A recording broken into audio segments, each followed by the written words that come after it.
एक जंगल में एक दुष्ट और लालची भेड़िया रहता था।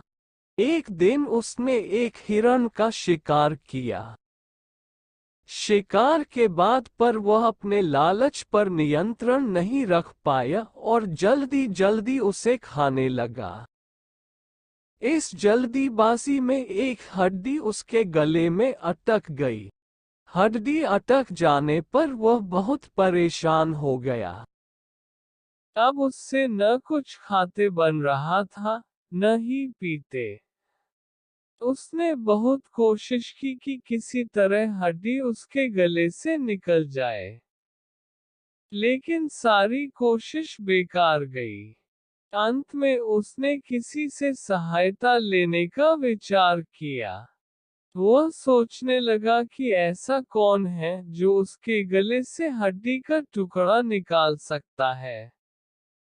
कुछ देर सोचने पर उसे सारस का ध्यान आया। सारस की लंबी गर्दन और चोंच थी। वह उसके मुंह में अपनी चोंच घुसाकर आसानी से हड्डी निकाल सकता था। बिना देर किए भेड़िया सारस के पास पहुंचा और बोला, सारस भाई, मेरे गले में एक हड्डी अटक गई है। क्या तुम अपनी चोंच से वो हड्डी निकाल दोगे? मैं तुम्हारा बहुत एहसानमंद रहूंगा और तुम्हें उचित इनाम भी दूंगा। सारस पहले तो भेड़िए के मुंह में अपनी चोंच डालने से डरा, लेकिन बाद वे उसे भेड़िए पर दया आ गया और वह तैयार हो गया।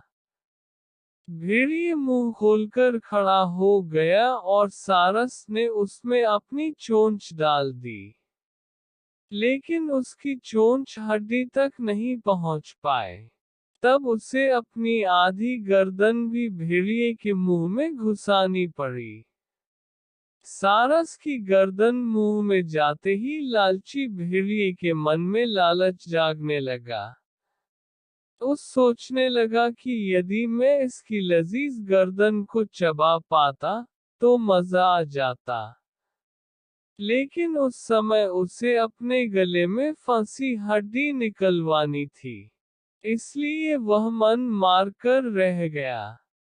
कुछ ही देर में सारस ने उसके गले से हड्डी निकाल दी।